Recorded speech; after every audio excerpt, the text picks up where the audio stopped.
You are familiar with the thought experiment, the ship of Theseus in the field of identity metaphysics? Naturally.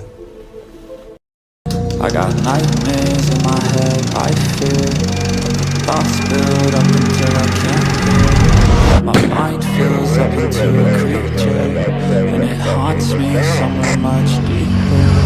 I got nightmares in my head, I fear that the thoughts build up until I can't hear, that my mind fills up into a creature, and it haunts me somewhere much deeper.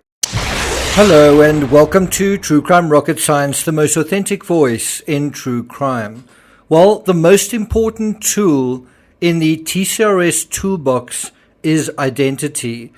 It's central, it's core to solving all the dynamics, but it's also one of the most difficult tools to assemble, I guess is the word, and it also takes the longest. Also, it's never complete. You can never say we now have the full profile, the full identity of the person we're dealing with. It's virtually impossible to complete that task. In the Lucy Letby case, you have a woman who was sabotaging the feeding tubes of the newborns in her care, while at the same time insisting on her competency. Now think about that in terms of her identity. Isn't that a contradiction? And if so, how does one explain it? Right? Doesn't that seem to be at odds? I'm competent, but I'm also killing the babies that I'm supposed to be taking care of. No, but I'm competent.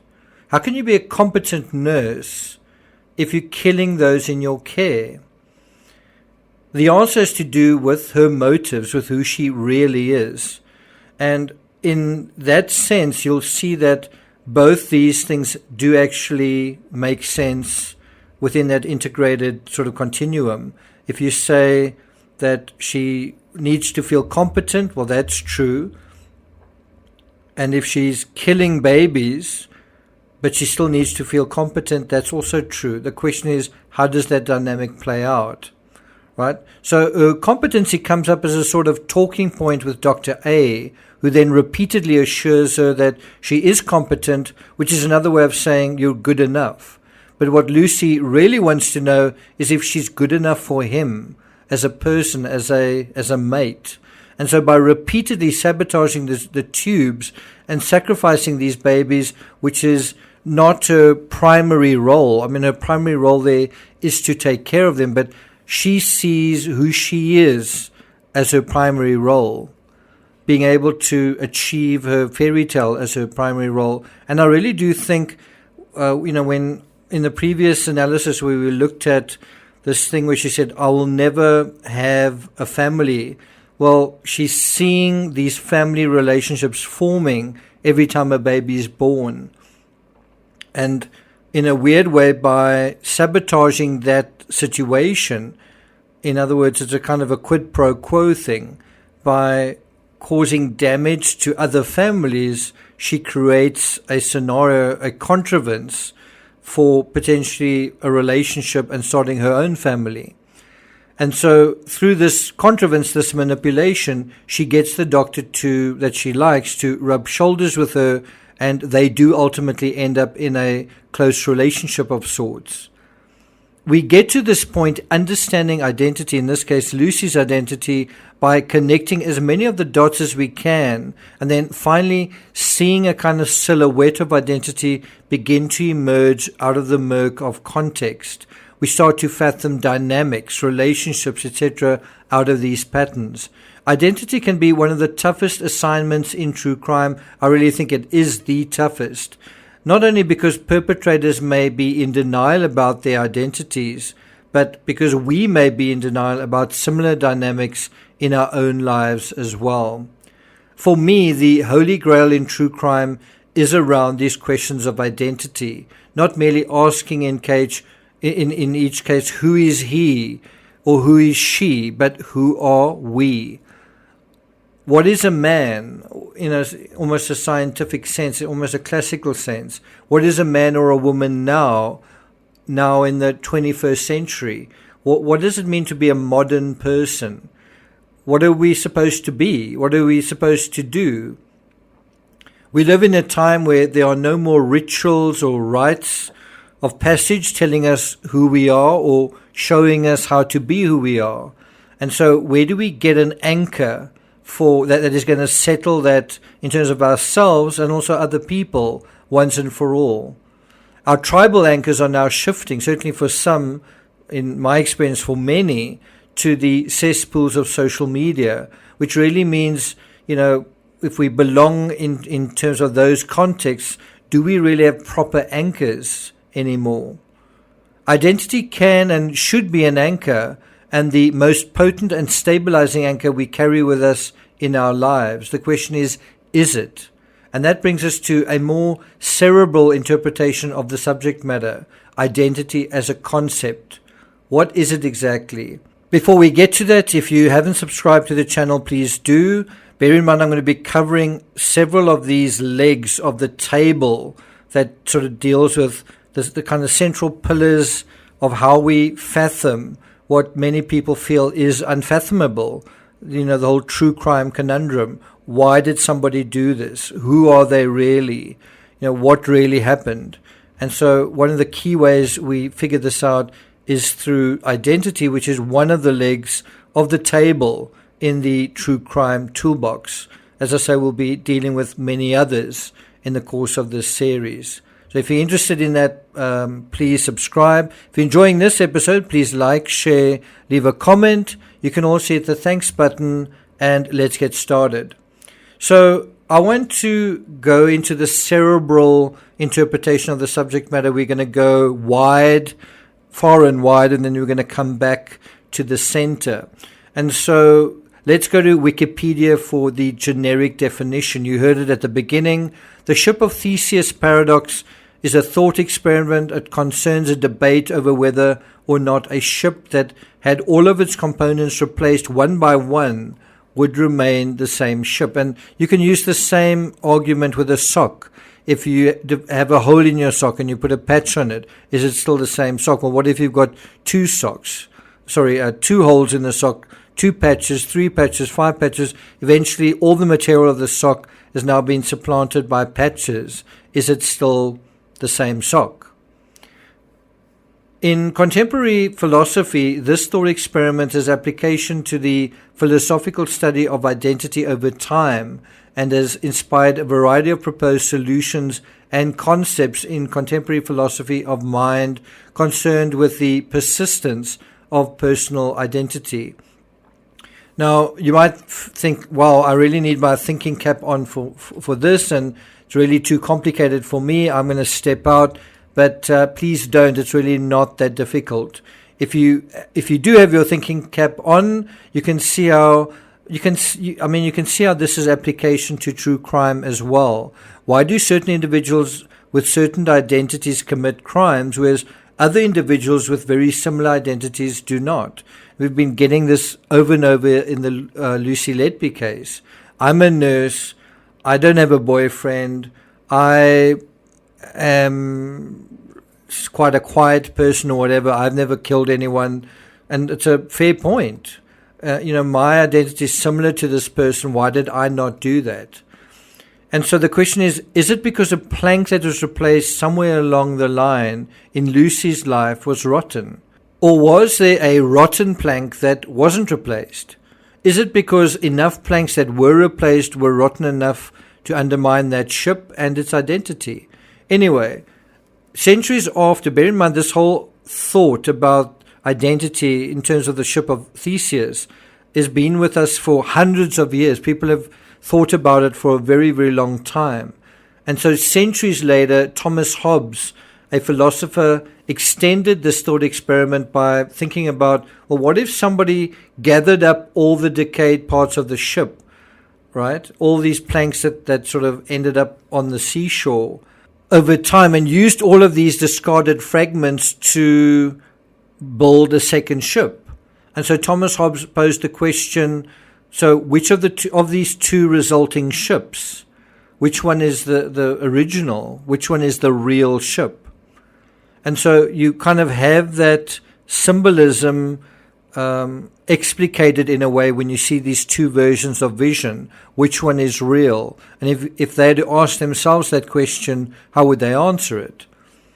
And so that is dealt with in one division to some extent. Noam Chomsky, in a lecture that was associated with an Irish school of philosophy, seemed to see this problem as cognitively impossible to solve. Well, the conundrum comes when you add, say, that there's somebody on the shore who's picking up the old boards and putting them back together and rebuilds the original ship. Which one is the ship of Theseus? Nobody has an answer. I'm not sure that it's true that there's no answer to that. Interestingly, the most popular solution to this problem of identity, as it's presented on Wikipedia, is a kind of negation of identity itself. This idea that constitution is not identity. According to the Stanford Encyclopedia of Philosophy, the most popular solution is to accept the conclusion that the material out of which the ship is made is not the same object as the ship, but that the two objects simply occupy the same space at the same time. Okay, fair enough, but you've still not explained what identity is. What is it? Cognitive science doesn't see the ship as a random thing, but as an evolving organizational structure with perceptual continuity. That's a fancy way of saying if you take one plank away, the other planks nevertheless remember their purpose. In other words, there's a kind of a continuity. Think of who we are as a swarm of bees. Take one away and the swarm persists. What the swarm does persists. The swarm's function persists. The swarm as a collective persists. Bear in mind, each and every cell in the human body replaces itself over the course of, 7 years. So who we are foundationally in terms of our molecular substance, who we are at various stages of our lives is not the same stuff as who or what we started with, although the foundational processes remain the same. And I suppose you could argue that when there are errors in this copying process, that is why we become older. You could also say, are those errors or are those quote-unquote errors built into our genes that we are supposed to age, that is a necessary evil, if that's the way of putting it, right? Ernest Becker would say, man's very insides, his self, are foreign to him. He doesn't know who he is, why he was born, what he's doing on the planet, what he's supposed to do, what he can expect. And yet over time, through a process, he does eventually start to figure out all the alien apparatus that surrounds him. I do think if you consider the Star Trek idea of beaming someone up or down, constituting them out of the fabric of the universe, a case can be made that the beamed version of Captain Kirk isn't the same one. Why? Well, because of discontinuity. All the parts are there, all the parts might be the same, but would the experiences, the memories, the thoughts be reconstituted as well? Maybe there's a computer that could do that, but they would have to do that in order for identity to persist. But how could you do that by assembling all the parts from elsewhere? So the issue presented in the Ship of Theseus thought experiment, in a sense, misstates the problem. Of course, objectively, we all are the sum of our parts. Subjectively, of course, it's another matter. We are changing. We're not who we were. Strip a ship of a single plank and it still operates as a ship, and it still is a ship. But what makes a ship isn't the stuff that it's made of. What makes a ship is its design, the design that runs cohesively and integrally through all of that stuff. Each plank is not only in service to the idea of a ship, but in a way in service to the planks that surround it. And all of this facilitates things like flotation, navigation, and locomotion in water. Each plank is part of a continuum that are working together to do what something is designed to do. And so you can't see it in isolation. Still, all of this is still skirting around the real issue of identity.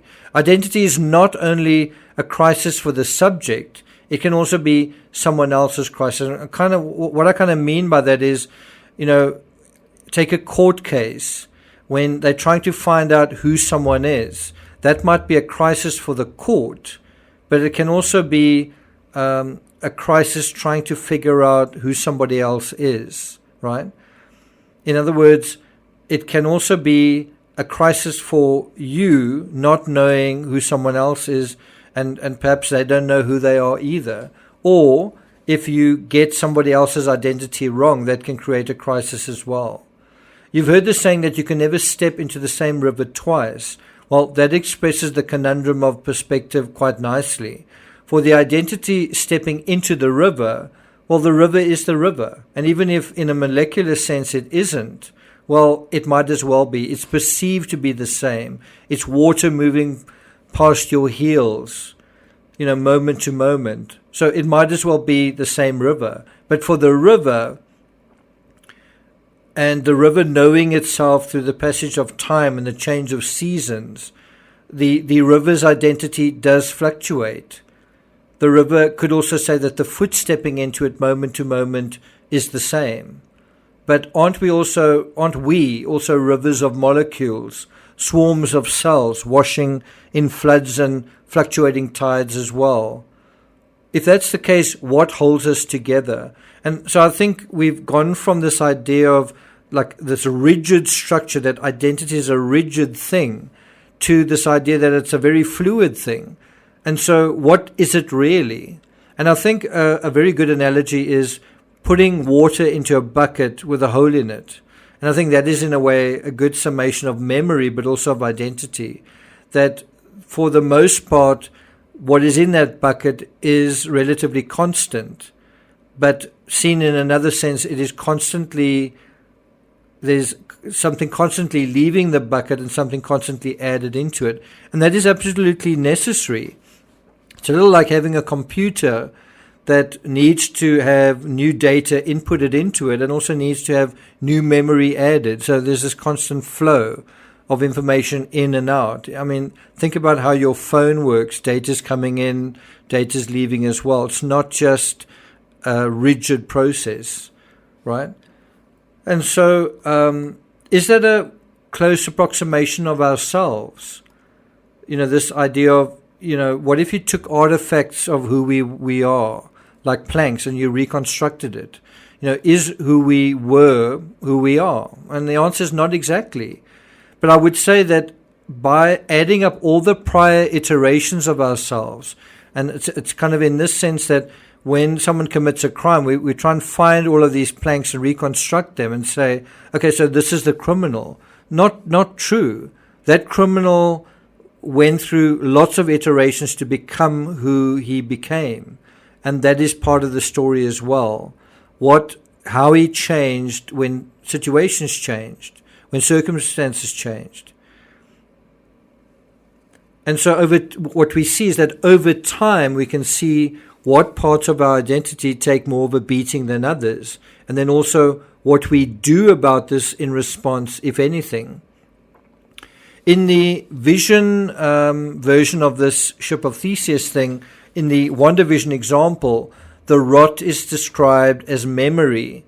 And memory can be the stuff that drags us down, that turns a good old ship into a barely floating shipwreck.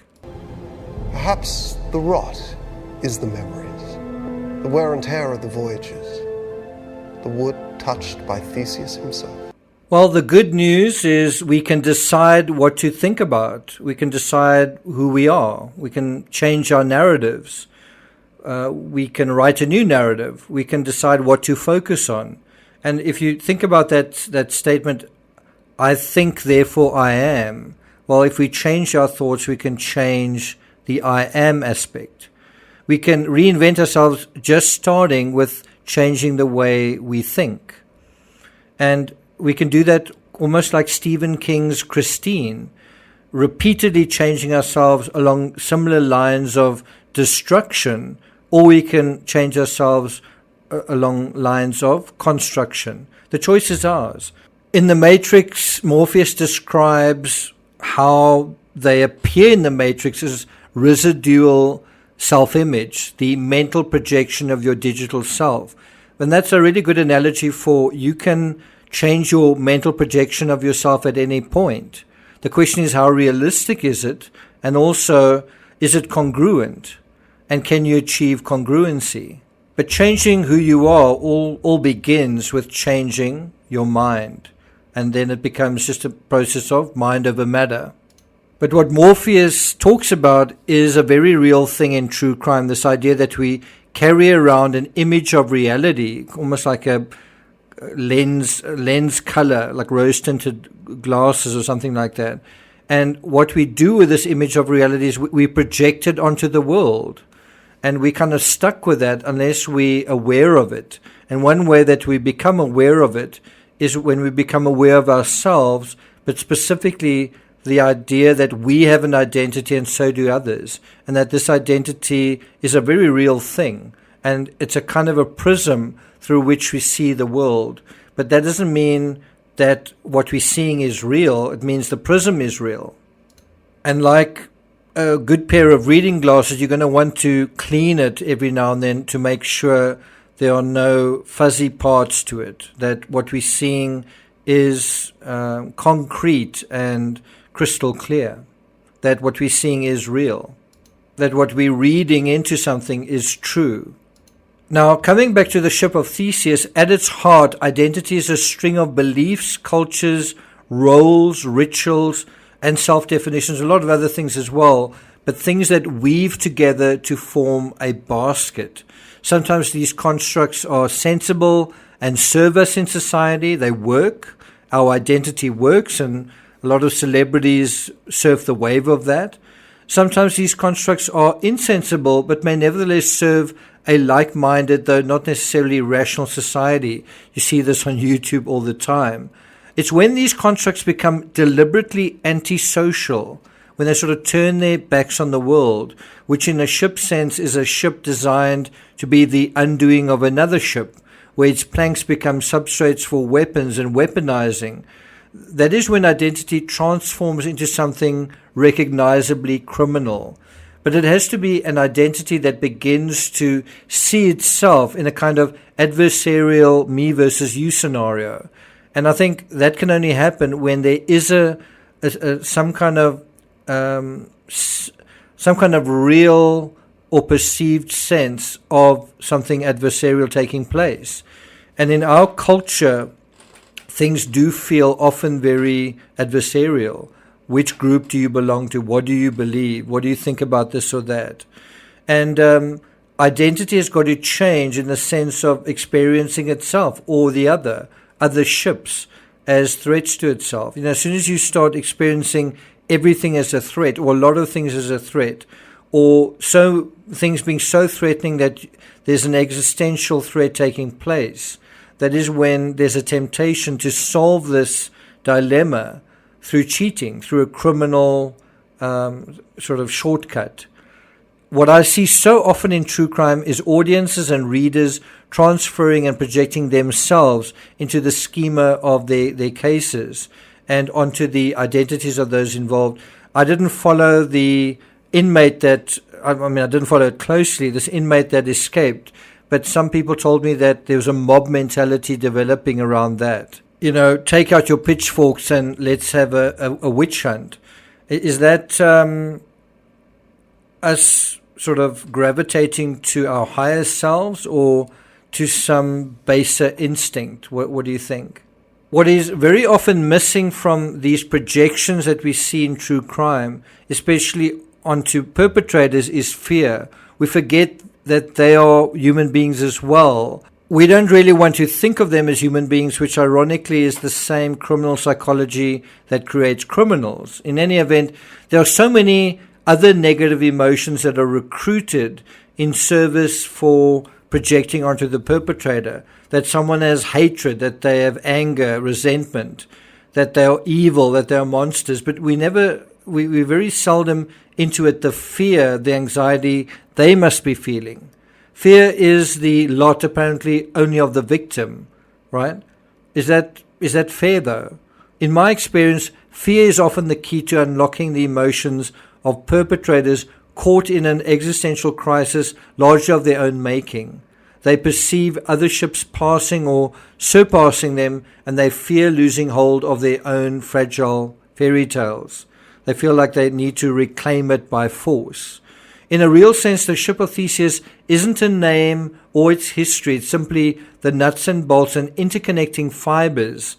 It's that and the history and the projections made onto it that make it into something special, something even magical.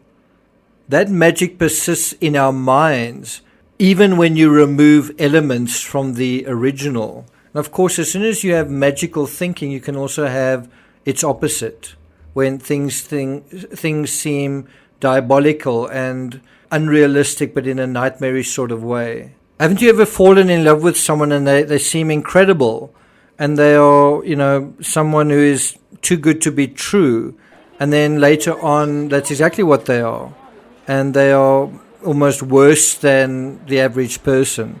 Well, that's the kind of balancing of this irrational thinking. If you're irrational in one way, in a positive way, well, you can be bitten in the bum by irrational thinking of its opposite. So to some extent, we are the products of our own histories and also the projections of friends, lovers, and our own families. Projections that may be true, or projections that may have been true once upon a time. And sometimes those identities need updating and need to be sort of recalibrated. Otherwise, we're going to be quite miserable thinking that who we are is who we were and that we can always be who we were. Whether we continue to breathe fire into those sails, the sails of our own ships, is to a large extent up to us. It's our responsibility. You can't blame society for thinking a certain way about you if you don't attend to it.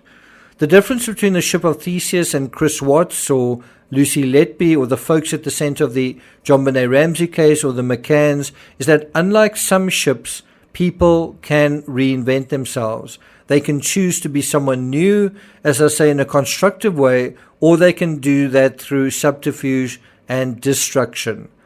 Neo in the Matrix has got to make this decision when confronted by the Oracle. He has his life in his hands and Morpheus' life in the other. It's that scene that I always quote from where the Oracle says, "Are you sure you want to hear this?" So, what do you think? Do you think you're the one? Honestly, I don't know. You know what that means? It's Latin. Means know thyself. I'm gonna let you in on a little secret. Being the one is just like being in love. No one can tell you you're in love, you just know it. Through and through. Balls to bones. Neo is told that he has his life in his hand and Morpheus' life in the other. And he's got to make a choice. And in our minds, we think one of them is going to die. Well, Neo dies in the end, but in a different way to what we expected. He dies in a symbolic sense. He does sacrifice himself to save Morpheus, but then he emerges as a figure more powerful and more self-actualized than he was before. It's another iteration of him. And he achieves this by knowing himself and discovering himself in the theater of reality. I'm now going to read an excerpt from Ernest Becker's The Birth and Death of Meaning. He writes that personality is largely a locus of word possibilities. When we expose our self-esteem to possible undermining by others in a social situation, we are exposing a linguistic identity to other loci of linguistic causality. We have no idea what words are going to spout forth from another's self-esteem. The self-system, in this sense, is an ideational linguistic device in a continual state of modification and creation. We sit comfortably in our armchairs pouring forth conventional symbolic abstractions. In this shadowy monotone, we exercise and modify our fragile selves, while our pet cat sits purringly by, convinced probably that we are only purring too. Now, in a very real sense, the most authentic moment of a criminal is the crime itself, where they step out of an identity that has become a cage, an identity that feels like a shadow of who they feel to be their true selves. And they step out of that and into the visceral scheme of some alter ego where possibilities abound.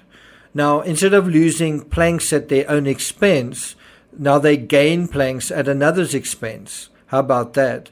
It's the beginning of not playing second fiddle to others after a lifetime of being the second fiddle. And of course, those words come out of the fabric of the Chris Watts case. His mistress said, I don't want to play second fiddle anymore. And I think Chris Watts felt the same way. Of course, there are simple ways to improve our lives without murdering or stealing. We can just reinvent ourselves. We can rebuild ourselves. We can have a new vision for ourselves. We can educate and edify ourselves. We can find inspiration somewhere else. We can pursue new experiences and new possibilities. What criminals lack in this sense is imagination. They lack this idea that they could respond in this way, that this is one of their options. And perhaps also the self-esteem to believe in abilities beyond their true talents, their special talents, which is lying and deception. Now, and I think especially after your life becomes a life of lies, then it just becomes natural to take that up to another level. And hence all murderers are liars. What I try to convey in the true crime analysis on this channel is the idea that we have similar choices too. You don't have to be in a sort of a criminal conundrum to have these alternatives, these options, to be facing them. And sometimes the stakes are just as high for us. We too must make choices during the course of our lives between a fairy tale and a nightmare, between winning and losing, between life and death to some extent. But at whose expense? The question is, how are we going to deal with the dilemma that the oracle offers us? Are we going to sacrifice ourselves but continue being second fiddle and leading second fiddle lives? Are we going to choose that option? Are we going to just default to our original settings? Or are we going to put ourselves first and turn our fellow man into second fiddles? Is that the solution? Or is there a third dimension to this? Can we find our way to the next iteration of ourselves without killing anyone, without really damaging someone else's life? Can we find a way to rise above our raising, to rise above our own wiring in a way, and self-actualize in a way that not only saves us, but our fellow man as well? Where we don't have to sacrifice ourselves, but somehow reclaim our true selves. By becoming heroes of a sort, we save ourselves and those around us. We save those around us by inspiring them, by showing them this other way of living, this choice that is out there. And that's the central question of reality and of our time. What does it mean to be a hero? What does it mean to you to be a hero? And how in tune is it with you, this version of being a hero? How realistic is it? How in tune is it? And in terms of your version of being a hero, in terms of your life, how you're living it, how authentic is that? Is it sensible? Is it something that is socially constructive? Are you part of the solution in our society? Whatever your answer is, and your answer is how you choose to live and how you think the world sees you, well, that is your version of identity. And I'm going to close off by just referring again to Ernest Becker, and you kind of get a sense of what our identity is by what it isn't, by the lack of identity, certainly in terms of the symbolic identity in animals. I mean, dogs have a very clear sense of who they are, and cats of who they are, right? And so the sort of animal self is quite solid, but in a very instinctual sense. We're talking about the cerebral sense. And so Ernest Becker says, animals lack a symbolic identity and the self-consciousness that goes with it. They merely act and move reflexively as though driven by their instincts. If they pause at all, it is only a physical pause. Inside they are anonymous, and even their faces have no name. And I do think there's a sort of a Buddhist belief that to revert to this sort of state is a way to release a lot of the angst, a lot of the ego, a lot of the pain that we're feeling, because it's attached to a particular kind of identity. And so in terms of what Beck is saying, he says animals live in a world without time, pulsating as it were, but they are in a state of dumb being. And I don't think that is the answer for us. I don't think in order to be released from a lot of the things that torture us, we need to kind of go into a state of dumb being, of thoughtlessness. I don't think that is the answer. It might be a temporary release from that, and it might be a nice way to break free from a cage of our own mindset, right? Made by our own minds. But over the long term, we have got this conundrum to deal with, and we need to deal with it. Becker goes on to say, the knowledge of death is reflective and conceptual. That's for us. And animals are spared it. And obviously, we are dealing with the knowledge of death all the time in true crime. You know, what are the consequences of someone's death in Moscow, in Boulder, in, various places, in the Grand Tetons where Gabby died? What happens when that happens to other people? And so that is something we reflect on, especially in true crime. That is something animals cannot think about. Animals live and disappear within the same thoughtlessness. A few minutes of fear, a few seconds of anguish, and it's over. But to live a whole lifetime with the fate of death haunting one's dreams, and even the most sunful days, that's something else. Well, that is the fate that we have.